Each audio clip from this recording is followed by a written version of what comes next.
വിവാഹം കഴിച്ചിട്ടാ പ്രേമിക്കേണ്ടത്. ഇസ്ലാം അതാ പറയുന്നത്. കുറെ മുമ്പ് പ്രേമിച്ചിങ്ങനെ നടന്ന് മരം ചുറ്റിയൊക്കെ നടന്ന് പാർക്കിൽ പോയി, ബീച്ചിൽ പോയി, ലോഡ്ജിൽ മുടിയെടുത്ത് മൈസൂർ പോയി, ബാംഗ്ലൂർ പോയി, പെണ്ണിന്റെ എല്ലാം നശിപ്പിച്ച് ആണും മോന് കൊടുക്കേണ്ടതൊക്കെ കൊടുത്ത് പെണ്ണ് വാങ്ങേണ്ടതൊക്കെ വാങ്ങി ഒരു നിറഞ്ഞ വയറുമായിട്ട് വീട്ടിലേക്ക് കയറി വന്നിട്ടല്ല പിന്നെ വിവാഹം. അങ്ങനെയുണ്ട് ഇസ്ലാമിൽ. ഒക്കെ വ്യഭിചാരമാണ്. ഇത് മാത്രമല്ല, അങ്ങനെ അനാവശ്യം കാണൽ, കേൾക്കൽ, സംസാരിക്കൽ എല്ലാം വ്യഭിചാരം, എല്ലാം വ്യഭിചാരം. തൊടൽ വ്യഭിചാരം, കൈകൊണ്ടുള്ള വ്യഭിചാരം, അത്തരം കാര്യങ്ങളിലേക്ക് നടന്നു പോകൽ, കാലുകൊണ്ടുള്ള വ്യഭിചാരം, എല്ലാം വ്യഭിചാരം അല്ലേ? എന്നിട്ട് ആ സുന്ദരമായ ഇസ്ലാമിന്റെ പേരിൽ പവിത്രമായ ഒരു പദത്തെ എടുത്തിട്ട് പറയാണ്. അപ്പോഴായിരിക്കപ്പോ ലവ് ജിഹാദ് എന്ന് പറഞ്ഞിട്ടൊരു പരിപാടിയുണ്ട്. എങ്ങനെയൊക്കെ ഇസ്ലാമിനെ തെറ്റിദ്ധരിപ്പിക്കാനാകുമോ അങ്ങനെയൊക്കെ ശ്രമിക്കുകയാണ് ആളുകൾ. ഇസ്ലാമിൽ അങ്ങനെ പ്രണയിച്ച ആളെ കൂട്ടേണ്ട കാര്യമില്ല. ഇസ്ലാം അതൊക്കെ വ്യഭിചാരത്തിന്റെ പട്ടികയിലാണ് ഉൾക്കൊള്ളിച്ചിട്ടുള്ളത് എന്ന് ഈ ശബ്ദം ശ്രവിക്കുന്ന ഏതെങ്കിലും ആളുകൾ അങ്ങനെ ആരുടെയെങ്കിലും ഏതെങ്കിലും പത്രത്തിലെ എഴുത്ത് കണ്ടിട്ടോ ആരുടെയെങ്കിലും പ്രചരണം കേട്ടിട്ടോ അങ്ങനെ തെറ്റിദ്ധരിച്ചെങ്കിൽ അവർ മനസ്സിലാക്കണമെന്ന് ഓർമ്മപ്പെടുത്തുകയാണ്. പിന്നെയോ പ്രിയപ്പെട്ടവരെ, ആളുകൾ മനസ്സിലാക്കുകയാണെന്ത്, നമുക്ക് സൗഹാർദ്ദം വേണ്ടേ, നമുക്ക് മതങ്ങൾ തമ്മിലൊക്കെ ഒരു സൗഹാർദ്ദം വേണ്ടേ. ഈ മുജാഹിദുകളെല്ലാ സൗഹാർദ്ദത്തിനും എതിരാണ്. അവർ ഉറൂസിനെതിരാണ്, അമ്പലത്തിൽ നടക്കുന്ന കളിയാട്ടത്തിനെതിരാണ്, തെയ്യം തുള്ളലിനെതിരാണ്, അങ്ങനെ പലതിനും അവരെതിരാണ്. കണ്ടോ, ഞങ്ങൾ വലിയ സൗഹാർദ്ദക്കാരാണ്. പ്രിയപ്പെട്ട സഹോദരന്മാരെ, മതസൗഹാർദ്ദം വേണം. പക്ഷേ മതസൗഹാർദ്ദം എന്ന് പറഞ്ഞാൽ എന്താണ്? മനുഷ്യന്മാര് തമ്മിലെ സൗഹാർദ്ദമാണ് വേണ്ടത്.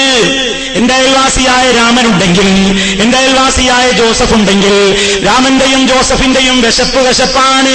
ആ രാമന്റെയും ജോസഫിന്റെയും കുട്ടികളുടെ വിശപ്പാണ്. അവരുടെ വീട് ചോർന്നൊലിക്കുന്നുണ്ടെങ്കിൽ അവരും കഷ്ടപ്പാടിലാണ്. മുസ്ലിമായ എനിക്ക് അവരെ സഹായിക്കേണ്ട ബാധ്യതയില്ലേ? നബി സല്ലല്ലാഹു അലൈഹി വസല്ലം എന്താണ് പറഞ്ഞത്? നിന്റെ അയൽക്കാരൻ ഒരു അമുസ്ലിമായ വ്യക്തിയാണെങ്കിലും അയൽവാസി എന്ന നിലക്കവരോട് കടമയുണ്ട്. മനുഷ്യ, നീ അവരെ സഹായിക്കണം. അയൽവാസി പട്ടിണി കിടക്കുമ്പോൾ വയറു നിറച്ചുണ്ണുന്നവൻ നമ്മിൽപ്പെട്ടവനല്ല എന്ന് നബി സല്ലല്ലാഹു അലൈഹി വസല്ലം പറഞ്ഞപ്പോ അയൽക്കാരന്റെ മതം നോക്കാൻ പറഞ്ഞിട്ടില്ല, ജാതി നോക്കാൻ പറഞ്ഞിട്ടില്ല.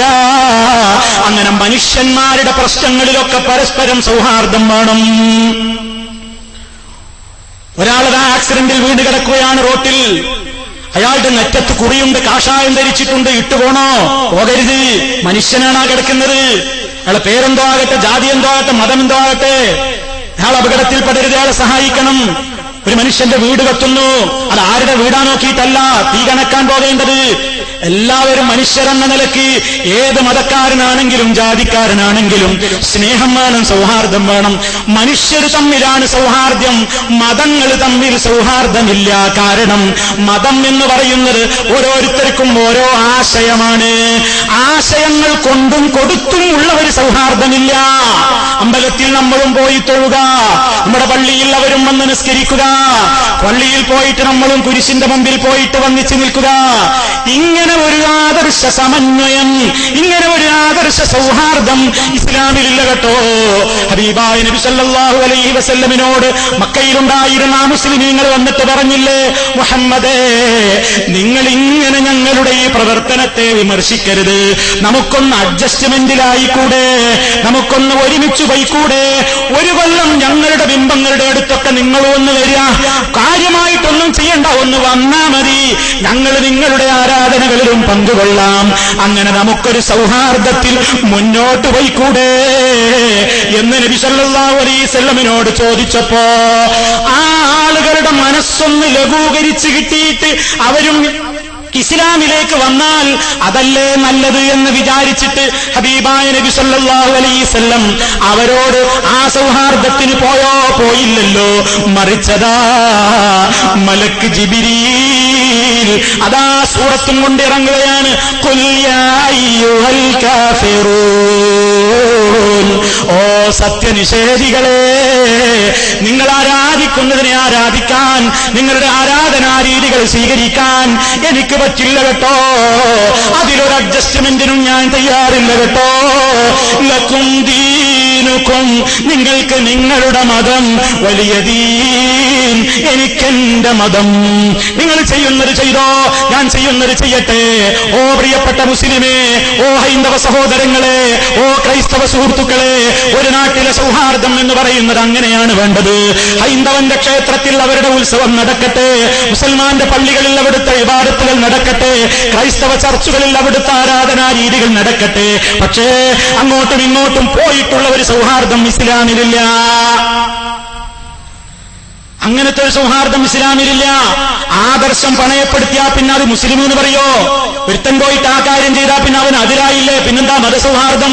പിന്നെ മതലയനമായി. സൗഹാർദ്ദമല്ല, അത് ലയനമാണ്. ഈ ആശയത്തെ ആ ആശയത്തിൽ ലയിപ്പിക്കലാണ്. അത് ഇസ്ലാം അംഗീകരിച്ചു തന്നിട്ടില്ല കേട്ടോ. അത് നമുക്ക് പാടില്ല കേട്ടോ. നബി സല്ലല്ലാഹു അലൈഹി വസല്ലമിന്റെ കാലത്തതാ ഒരാൾ ഒരു മൃഗത്തെ അറുക്കാൻ വേണ്ടി നബി സല്ലല്ലാഹു അലൈഹി വസല്ലമിനോട് സമ്മതം ചോദിക്കുകയാണ്. ഒരു അറവ് നടത്താൻ ഞാനൊരു സ്ഥലത്ത് വെച്ച് അറുക്കാൻ ഉദ്ദേശിക്കുന്നുണ്ട് നബിയെ.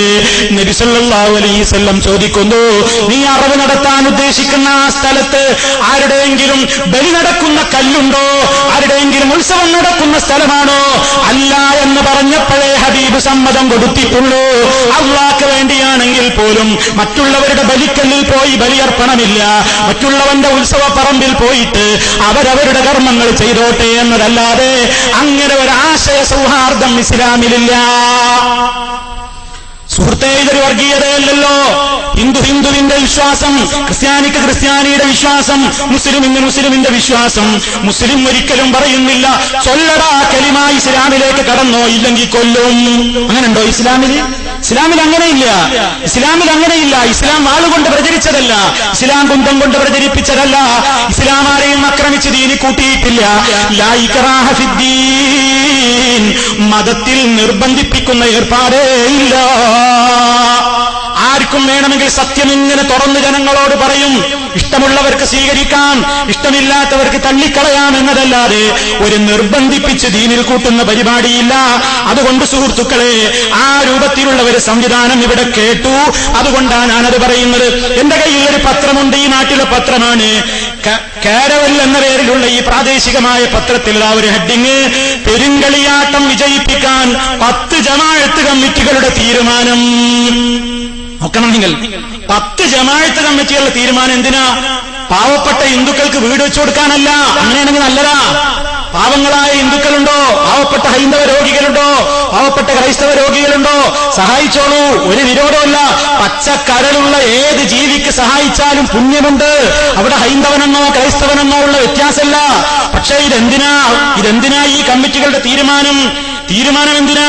ഇത് ഈ പെരുങ്കളിയാട്ടം വിജയിപ്പിച്ചു കൊടുക്കണം എന്ന് പറഞ്ഞിട്ട് 10 മഹല്ലിലെ മുസ്ലിയാക്കന്മാരെയും കമ്മിറ്റികളുടെ ഒക്കെ പേരാ കൊടുത്തിരിക്കുന്നത്. പ്രിയപ്പെട്ട സഹോദര, പ്രിയപ്പെട്ട സഹോദരി, നമുക്ക് ഇസ്ലാമിൽ ഇങ്ങനെ അംഗീകാരമുണ്ടോ?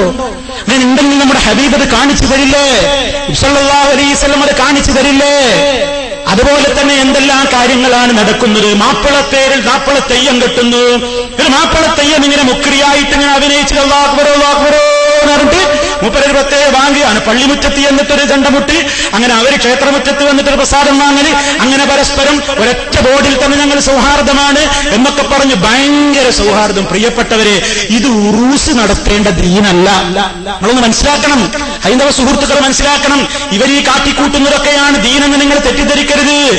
ഒരിക്കലും ഇസ്ലാമിൽ ഇങ്ങനെ ഖബർ പൂജയില്ല. ഖബർ ഒരു ചാനിലപ്പുറം ഉയർത്താൻ പാടില്ല, അതിന്മേൽ വസ്ത്രം മൂടാൻ പാടില്ല, അവിടെ നിലവിളക്ക് കൊളുത്താൻ പാടില്ല, അവരോട് വിളിച്ചു പ്രാർത്ഥിക്കാൻ പാടില്ല. മുസ്ലിമിന്റെ ഒരു പുണ്യപുരുഷന്റെ ഖബറാണെങ്കിൽ പോലും പ്രിയപ്പെട്ടവരെ, ഇസ്ലാം അത് അംഗീകരിക്കുന്നില്ല. എന്നിട്ട് ഈ സമുദായം അതിനെതിരെ ചെയ്യുന്നുണ്ടെങ്കിൽ നിങ്ങൾ ഇസ്ലാമിനെ കുറിച്ച് പഠിക്കണമെന്നേ പറയാനുള്ളൂ.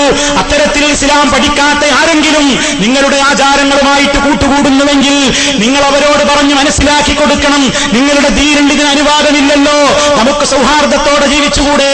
നമ്മൾ അങ്ങോട്ടും ഇങ്ങോട്ടും ഓരോ ആശയങ്ങൾ പള്ളികളിൽ പോയി ക്ഷേത്രങ്ങളിൽ പോയി അങ്ങനെയും ഇങ്ങനെയും ചെയ്യേണ്ടവരല്ലല്ലോ നമ്മുടെ മുൻഗാമികൾ. നമുക്കിവിടെ സൗഹാർദ്ദത്തോടുകൂടെ കഴിഞ്ഞിട്ടില്ലേ? ആ സൗഹാർദ്ദം എന്നും നിലനിൽക്കട്ടെ.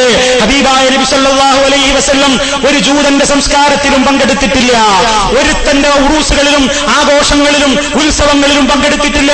അതേ അവസരത്തിൽ നബി സല്ലല്ലാഹു അലൈഹി വസല്ലമിനതാ കഠിനമായി പ്രവാചകനെ ദ്രോഹിച്ചിരുന്ന ജൂതന്മാരുടെ വരെ ഭക്ഷണം അവിടുന്ന് കഴിച്ചിട്ടുണ്ട്, അവരോട് ഇടപാട് നടത്തിയിട്ടുണ്ട്. നബി സല്ലല്ലാഹു അലൈഹി വസല്ലം വഫാത്താകുമ്പോ അവിടുത്തെ പടയങ്കി ഒരു